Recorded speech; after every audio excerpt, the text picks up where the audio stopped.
आज की जो टॉपिक है वो बहुत ही सेंसिटिव है और हम सभी को इसके बारे में जानना बेहद जरूरी है। और इसी कारणवश आज की जो वीडियो है वो थोड़ा लंबा होगा और उम्मीद करूंगा कि आप सभी इस वीडियो में अंत तक बने रहें ताकि ज़्यादा से ज़्यादा जानकारी प्राप्त कर सकें। नमस्कार, मेरा नाम संतोष गुप्ता है और मेरे YouTube चैनल का नाम लीगल अवेयरनेस है। आज की जो टॉपिक है वो रेप केस से रिलेटेड है।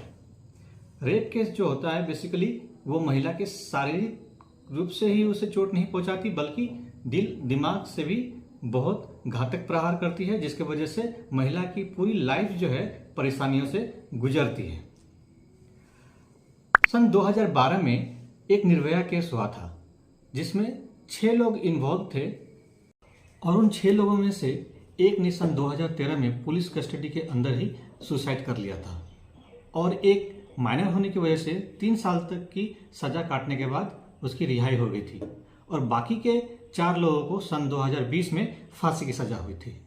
हम देखते हैं अगर नेशनल क्राइम रिकॉर्ड्स ब्यूरो के डेटा के मुताबिक तो 2021 में 31,677 रेप केसेस रजिस्टर्ड हुए थे। इसका मतलब है कि हर 15 मिनट में एक रेप केस इंडिया में हो रहा है, जो कि उसके पिछले साल यानी 2020 के मुकाबले 19.34% ज़्यादा थे।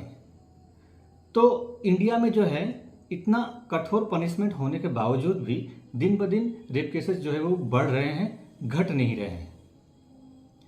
इंडिया जो है वो पूरे वर्ल्ड में 3rd रैंक पे आता है रेप केस के मामलों में। हमारे कानून में जबकि कठोर पनिशमेंट है इससे रिलेटेड, जिसमें कम से कम 7 साल तक की सजा या फिर उम्र कैद की सजा और फाइन भी हो सकते हैं, लेकिन इन सभी चीज़ों के बावजूद भी रेप केस इंडिया में बढ़ ही रहे हैं, घट नहीं रहे हैं। तो अब सवाल ये उठता है कि हम इसे कैसे कम कर सकते हैं। तो इसका सीधा सा एक जवाब है जागरूक बनकर। मैं अपनी तरफ से पूरा प्रयास कर रहा हूं कि आपको ज़्यादा से ज़्यादा जानकारी दे सकूं।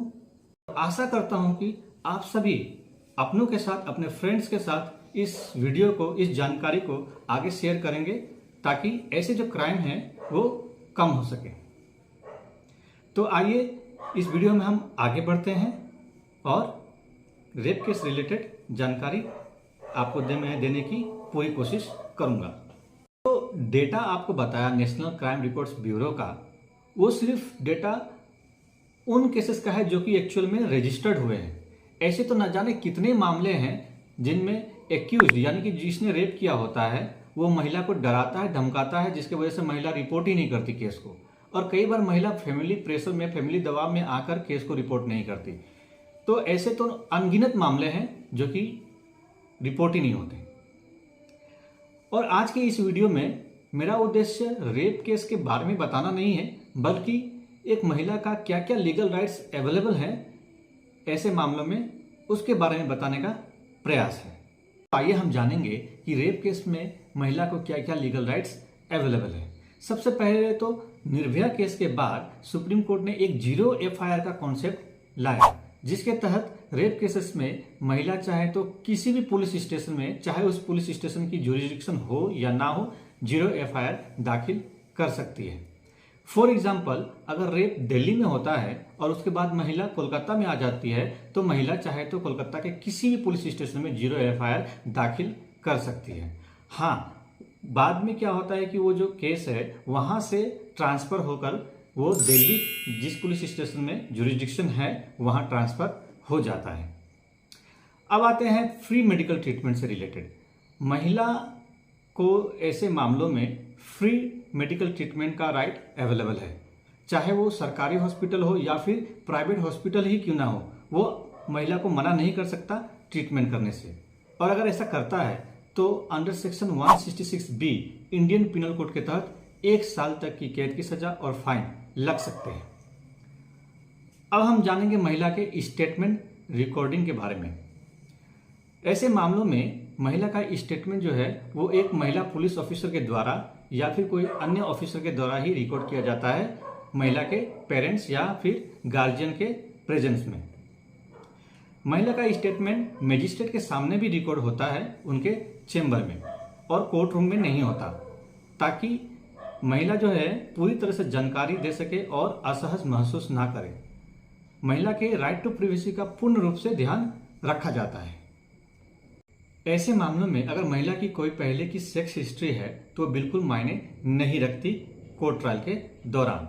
और जब ट्रायल चल रही होती है तो कोर्ट महिला को सुरक्षा प्रदान करती है, जिसके तहत ये पुलिस की जिम्मेदारी होती है कि महिला को उसके घर से सेफली पिकअप करके कोर्ट तक लाए और वापस उसके घर पे ड्रॉप करे।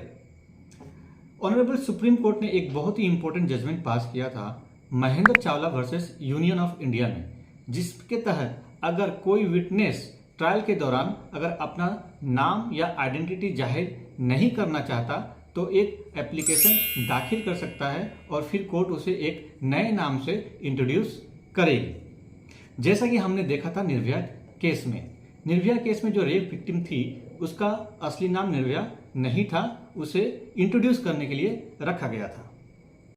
तो आइए अब हम जानेंगे कि ऐसे मामलों में महिला को क्या क्या कंपनसेशन मिल सकता है।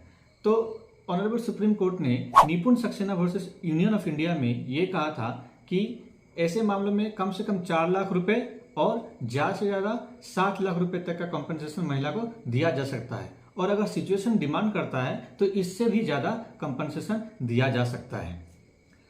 ऑनरेबल सुप्रीम कोर्ट ने Manohar Singh versus state of Rajasthan and others में एक जजमेंट पास किया था, जिसके तहत अगर ऐसे मामलों में जो एक्यूज्ड है जिसने रेप किया था वो रिहा हो जाता है, उसे कोई भी पनिशमेंट नहीं मिलता, तो भी महिला को कंपनसेशन का अधिकार होता है। तो आज हमने जाना कि रेप केसेस में एक महिला को क्या क्या लीगल राइट्स अवेलेबल है। मैं अपनी तरफ से पूर्ण प्रयास कर रहा हूं कि आपको ज्यादा से ज्यादा जानकारी दे सकूं ताकि आपको ढेर सारी जानकारियां प्राप्त हो सके। गंभीर समस्या यह है कि हमारे भारत में महिला को एक शक्ति के रूप में देखा जाता है, पर इंडिया जो है वो वर्ल्ड में 3rd रैंक पे आता है रेप केस के मामलों में, और दिन ब दिन रेप केस जो है वो घटने की बजाय बढ़ते ही जा रहे हैं। तो इसका एक ही हल है कि हम जागरूक बनकर इसे कम कर सकते हैं। मैं जितना हो सकता है मैं इस जानकारी को आपके साथ शेयर कर रहा हूं, और आप भी इस जानकारी को, इस वीडियो के अपने तक ही सीमित ना रखें, बल्कि अपनों के साथ, अपने फ्रेंड्स के साथ शेयर कर सके ताकि वो भी जानकारी प्राप्त कर सके और हम मिलकर इस ऐसे क्राइम्स को कम कर सकें। अगर ये वीडियो आपको पसंद आई हो तो सब्सक्राइब कर लीजिए मेरे चैनल को, और मैं फिर हाजिर होऊंगा एक नए टॉपिक के साथ। तब तक के लिए नमस्कार, स्वस्थ रहें, खुश रहें।